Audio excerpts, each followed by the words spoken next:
We wanted to take a moment to note the passing of Don Cornelius, the creator of Soul Train. He died today in Los Angeles at 75, an apparent suicide.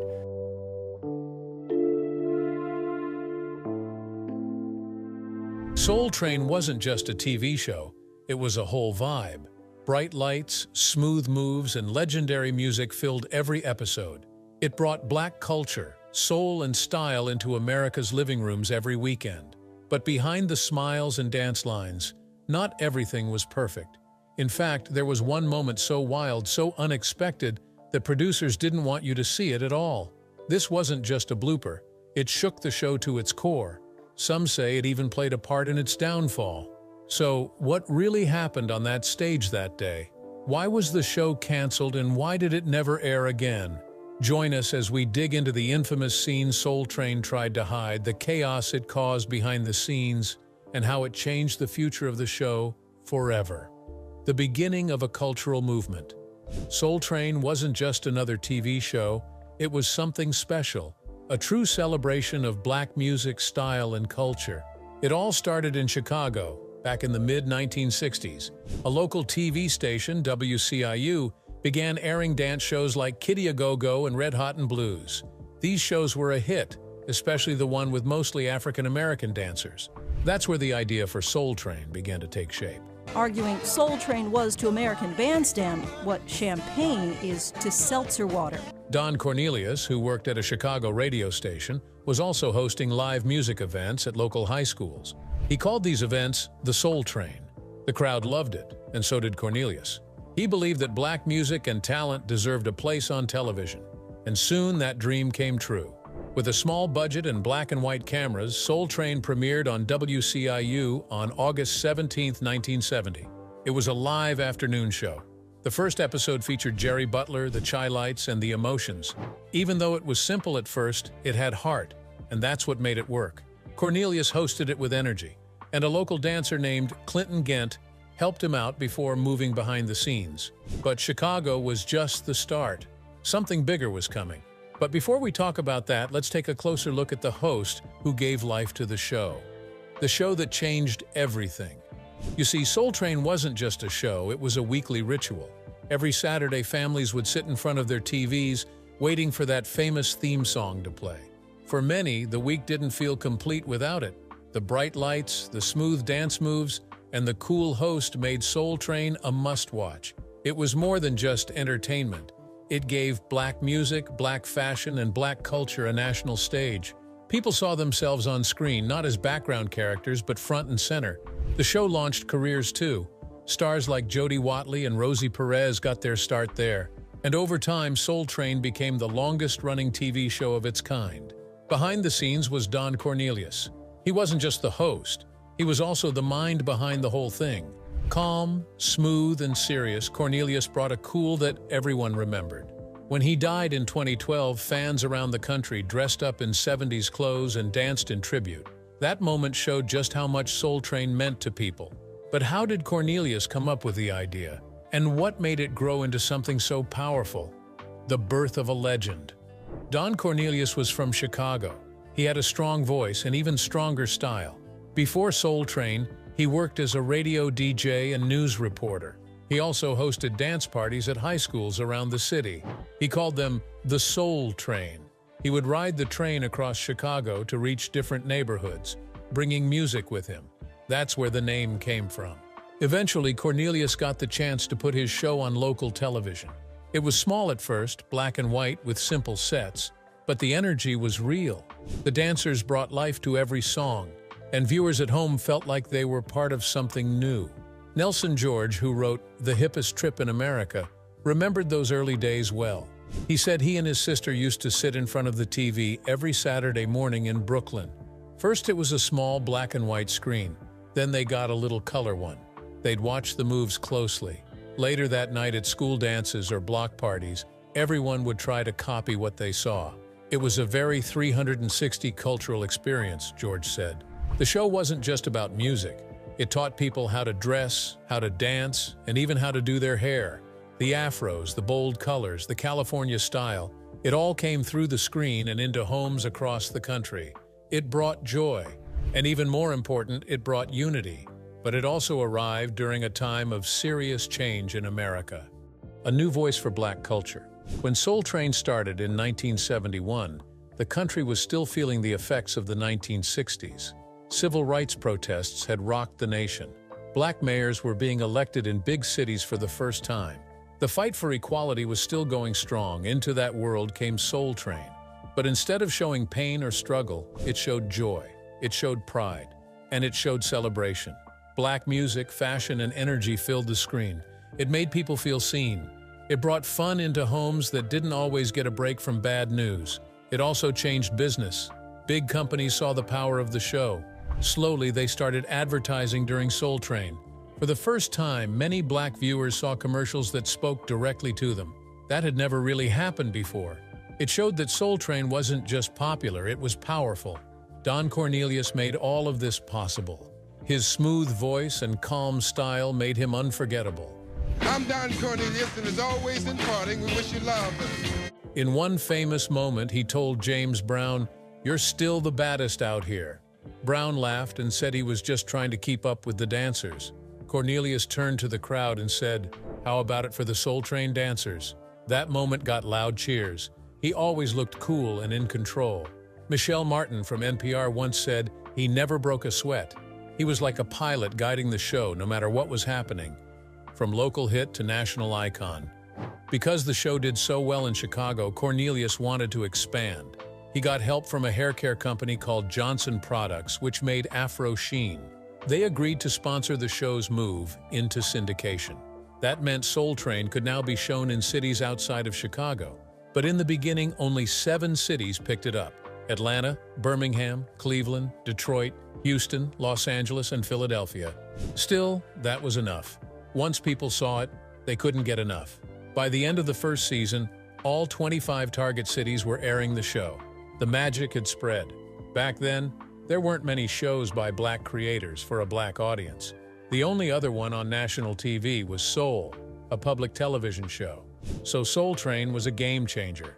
It gave a stage to R&B, soul, and later, hip-hop artists. Everyone from the biggest stars to new talent wanted to perform on it. When the show went national, it also moved its home base to Los Angeles. Cornelius hosted both the Chicago and LA versions at first, but soon focused only on the national one. Clinton Gent stayed behind to host in Chicago for a while, and then the station just ran old episodes. Cornelius remained the face of Soul Train, and for good reason. He once said, "Love, peace, and soul," and fans never forgot it. That line became legendary. But with fame came pressure, and more changes were on the way. A long run and big changes. From 1971 to 1993, Don Cornelius hosted every single episode of Soul Train, except one. That one episode was hosted by Richard Pryor at the end of Season 4. But for the rest, Cornelius was always there, smooth, calm, and always in control. In the mid-1980s, the show made a big move. Tribune Entertainment took over the syndication deal. That meant they were now responsible for getting the show on air in more places. Cornelius stayed on as the host and creative leader, and the show kept growing. But after 22 seasons, in 1993, Cornelius stepped away from hosting. He still worked behind the scenes, but others took the spotlight. For a while, different celebrities hosted the show. Then, in 1997, a new host arrived, comedian Maestro Clark. After him came Shamar Moore in 2000, and then Dorian Gregory in 2003. These changes gave the show a fresh feel. But some fans missed Cornelius. He had a way of connecting with the audience that was hard to replace. Still, the show kept going, always bringing music and dance into people's homes. Speaking of which, Don Cornelius wasn't just a host. He was the brain behind Soul Train. Don Cornelius had a vision. He had a deep voice, a smooth style, and a sharp business mind. What made him different was how closely he understood the streets and the needs of black people in America. As one writer, Hanif Abdurraqib, said, "Don had an eye towards the streets, and so therefore he had a distinct understanding of the needs of black folks." Everything about him was cool. His baritone voice, his afro, and his confident look gave Soul Train its hip factor. As author Erica Blount-Denois explained, Soul Train had the hip factor, and mostly because Don was so hip. Cornelius didn't just want to entertain, he wanted to own something big. In 1971, Soul Train moved to Los Angeles and began airing across the country. That made Don Cornelius one of the first black men to own and produce a nationally syndicated TV show. He had a choice: grow fast or grow smart. According to Abdurraqib, Don's thinking was simple: how can I keep this mine? Not every city aired the show at the same time. In places like Oklahoma City, some fans watched episodes a week late compared to other cities. But no matter the delay, people tuned in. It became appointment viewing. One fan, Peter Murray, recalled watching with his whole family in Vermont. In a mostly white town, Soul Train gave them a sense of connection. He said, "To be able to see others that looked like us was truly a beautiful experience. If you missed it, you missed out." Everyone had something to say about it on Monday. One of the most loved parts of Soul Train was its dancers. The dancers stole the show. They were young, stylish, and full of life. These weren't trained professionals. They were regular kids picked from the crowd. They brought their own moves, their own clothes, and their own spirit to the dance floor. Erica Blount-Danois put it best: "There was nothing like Soul Train on TV, where just regular kids were the stars. These kids were from the neighborhood, kids who hung out at rec centers and danced with friends. Suddenly they were on national TV, showing their moves to millions. Soon people were lining up around the block just for a chance to be on the show." Dancer Cheryl Song said it was her way of expressing herself. "It was so freeing to be able to dance and feel the music," she shared. And she wasn't the only one who felt that way. Rande Thomas, another dancer, said the show gave people a foot in the door of the entertainment world. Don gave professional artists a mainstream platform and unprofessional dancers a place to be themselves, he explained. Even the fans noticed. Cheryl Song became a favorite. Her long hair almost touched the floor and her dancing stood out every week. Viewers tried to copy her moves at home. The dancers became stars in their own right. Monique Moquet Chambers, also a dancer, said the team became like family. "We would clown and just have a good time," she said. On screen, it looked like a big stage, but it was smaller than people thought. Full Force member Bow-Legged Lou visited and said, "The set is not as big as I thought it was, but everybody's rocking and rolling." These dancers brought energy, passion, and creativity. They made Soul Train more than just a music show, it was a full experience. And with that came unforgettable performances. Music that touched the soul. The stage of Soul Train became home to some of the greatest names in music. From Aretha Franklin and James Brown to Outkast and Mariah Carey, everyone wanted to be on the show. It was a space where artists felt at home, especially black performers who didn't always have a platform on national television. The connection between dancers and musicians was real. Author Christopher Lehman said, "The dancers and performers had a symbiotic relationship. That means both sides needed each other. The singers brought the music, the dancers brought the energy, and together they created magic." A perfect example is the Jackson 5. In 1973, they performed the robot dance on Soul Train. But did you know that they learned it from the Soul Train dancers? That's how tight the bond was between the performers and the crowd. There were also unforgettable moments with artists like Marvin Gaye. In one episode, he sat down on stage and talked with fans in the audience, just like a neighbor. Abdurraqib said that Don Cornelius made those moments possible by creating a space where even the biggest stars felt like regular people. And then there was Al Green. His voice had so much power that viewers couldn't look away. "It's like you're in a church," Blount-Danois said. She added, "Every time I watch it, I have to stop. You're taken in by him." These performances were more than just songs. They were moments. Moments that stayed with fans for life. But when Don Cornelius stepped down, the show changed. Over time, the styles changed. The music shifted from classic soul and R&B to newer genres like hip-hop. But the show stayed true to its roots, celebrating black talent and culture. And then, it all came to an end. The beginning of the end. By the time Soul Train reached its 35th season in 2006, things had changed. The once powerful show that brought soul, R&B, and hip-hop to millions of viewers was starting to fade. The show stopped making new episodes after the 2005-2006 season. Instead, the producers played old clips from the 1970s and 1980s under a new title, The Best of Soul Train. It was the first sign that something wasn't right. One big problem was the ratings. fewer people were watching the show. In fact, the Nielsen ratings dropped below 1.0. That's very low for a show that once had millions of viewers. Most of the stations airing Soul Train by then were either Fox affiliates or small independent stations. Many of them moved the show from Saturday afternoons to late-night time slots. This made it even harder for fans to keep up. Then came another blow. Tribune Entertainment, which had helped distribute the show, announced it was shutting down in 2007. This meant Soul Train had no one to help get it on air. Don Cornelius, the show's creator, tried to save it. He made a deal with Trifecta Entertainment and Media, but even with that deal, things didn't get better. The magic of Soul Train was slipping away. But still, the trouble wasn't just about ratings or TV time. Behind the scenes, a storm was brewing, and it involved the dancers who helped make the show what it was. You see, behind the scenes there were some hard moments, and not all the stories were happy. Behind the music and the moves, not everyone had an easy time on Soul Train. Rosie Perez, a dancer who later became a star, shared her own story. In an interview, she said Don Cornelius pushed her to dance in a way she didn't feel comfortable with. When she refused, things got heated. It became physical. She said, "The only thing I could grab was the two-piece Kentucky Fried Chicken dinner they provided us as payment." She threw a greasy chicken wing at Cornelius and hit him in the head. "I was mortified," she said. Nelson George explained there was more behind that moment. Cornelius had wanted Rosie to join a music group he was putting together, and she said no. That caused tension. She was one of his favorite dancers for a long time, but after that, things fell apart. Still, Cornelius stayed strict about the show's style. He allowed some moves, but didn't want anything he felt was too much. He even made singers redo their performances if they didn't lip-sync correctly. He wanted Soul Train to look polished and sharp, and he was also a smart businessman. Like Desi Arnaz with I Love Lucy, Cornelius owned the show. That was rare back then, especially for a black man in the TV world. He found sponsors and worked with independent stations across the country.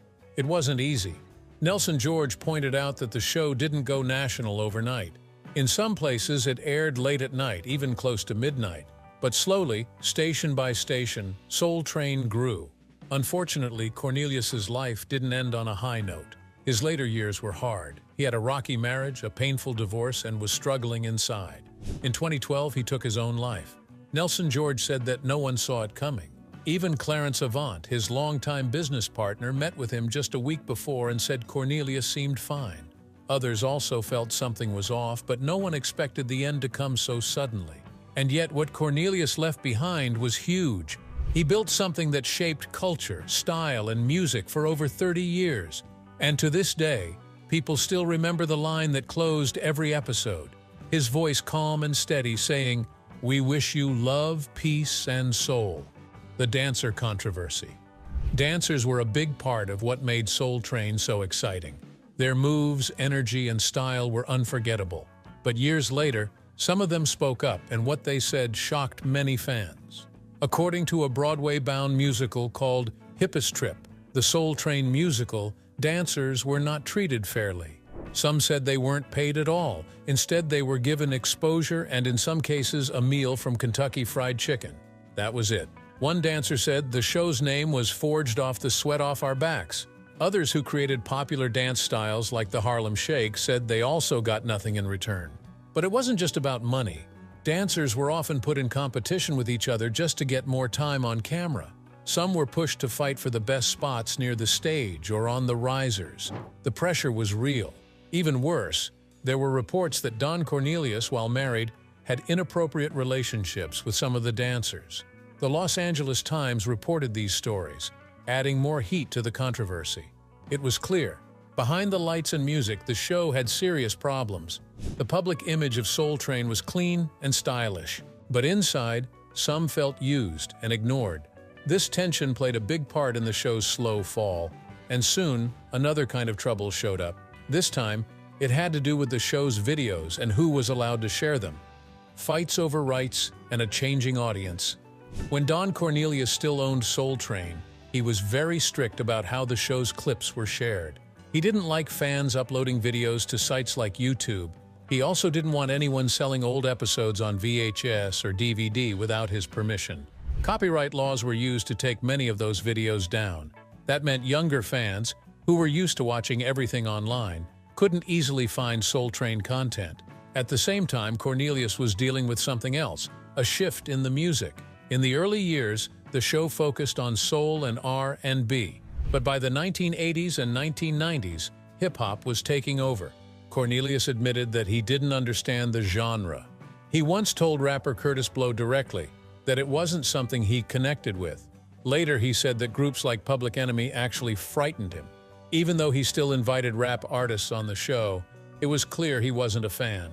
According to dancer and choreographer Rosie Perez, Cornelius didn't like the East Coast dance styles either. She said he didn't approve of moves that were too suggestive. He only added more hip-hop because it was popular. But that choice upset older viewers who had supported the show from the beginning. It was a tough balance. And in the end, Cornelius felt out of place. In the early 1990s, he finally stepped down as host. Don Cornelius steps away. In 1993, after more than 20 years, Don Cornelius stopped hosting Soul Train. He stayed on as executive producer, but things were different. Hip-hop had become the main sound in black music, and Cornelius wasn't a big fan of the genre. Abdurraqib explained that once Don left, the show struggled to find a new identity. "None of those people are Don Cornelius," he said about the later hosts. Names like Mistro Clark and Shamar Moore came and went, but no one stayed long enough to make the show feel the same. Without Cornelius, it lost its heart. In 2006, Soul Train ended after 35 seasons, but the love for it never faded. The show gave people a place to feel seen, heard, and proud. "It showcased black joy in our everyday lives," said Blanc Danois. "It wasn't just about celebrities.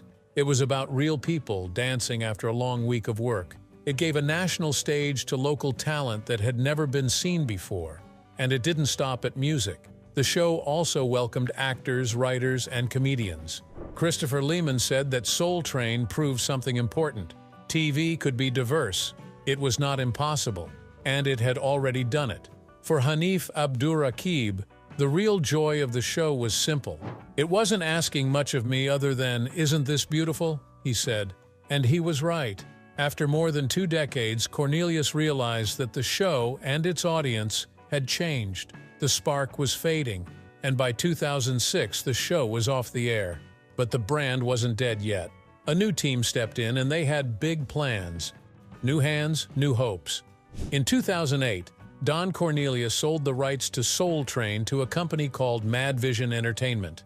The team at Madvision came from the world of media and publishing. They didn't share the details of the deal, but it was clear they had new ideas. One of the first things they did was open up the Soul Train archives. In April 2009, they launched an official Soul Train channel on YouTube. This was a huge change. Now fans could watch classic clips online. A few months later, Madvision signed a deal with Time Life to release DVDs of the show. This made it easier for new fans to discover the magic of Soul Train. In the same year, Madvision partnered with BET. Together, they brought back the Soul Train Music Awards, airing them on BET's spin-off channel Centric. They also began showing old episodes on Centric and Bounce TV. Then came another big shift. In 2011, Madvision sold Soul Train to a group led by basketball star Magic Johnson and the firm Intermedia Partners. This group had big dreams. They talked about making a movie based on the show, creating a live stage version, and even launching a cruise. As part of the deal, Magic Johnson's channel, Aspire TV, also began airing reruns. Soul Train was finding new life in new places. Cornelius stayed involved in some ways. He appeared in documentaries and special events celebrating the show. But sadly, in 2012, Don Cornelius died by suicide. His death shocked many people. He had created something powerful, something that touched millions, but his final years were full of struggles. Even so, the show he started lived on. In 2013, BET launched the Soul Train Cruise, and in 2016, all the rights to Soul Train, the episodes, the award show, and the cruise were taken over by Paramount Global. Many people called Soul Train the Black American Bandstand. While Cornelius once saw Bandstand as a model, he grew tired of the comparison. He wanted Soul Train to stand on its own, and it did. In 1973, Dick Clark tried to create a copycat show called Soul Unlimited. Cornelius, with help from Jesse Jackson, accused Clark of trying to kill the only black-owned show on TV. The backlash worked, and ABC canceled Soul Unlimited after just a few episodes. Cornelius's vision had survived that battle, but in the end, it was time, controversy, and change that brought the original Soul Train to a stop. Even after the show ended, the Soul Train brand lived on. As of 2016, BET Networks, part of Paramount Global, owns the rights to the show and its brand. That includes the Soul Train cruises and the annual Soul Train Music Awards. The spirit of the show still continues, even if the weekly episodes are long gone. Do you think a show like Soul Train could ever happen again today? Why or why not? Share your thoughts in the comments below. And don't forget to hit like, subscribe, and stay tuned for more incredible stories from Hollywood's fascinating history. See you next time.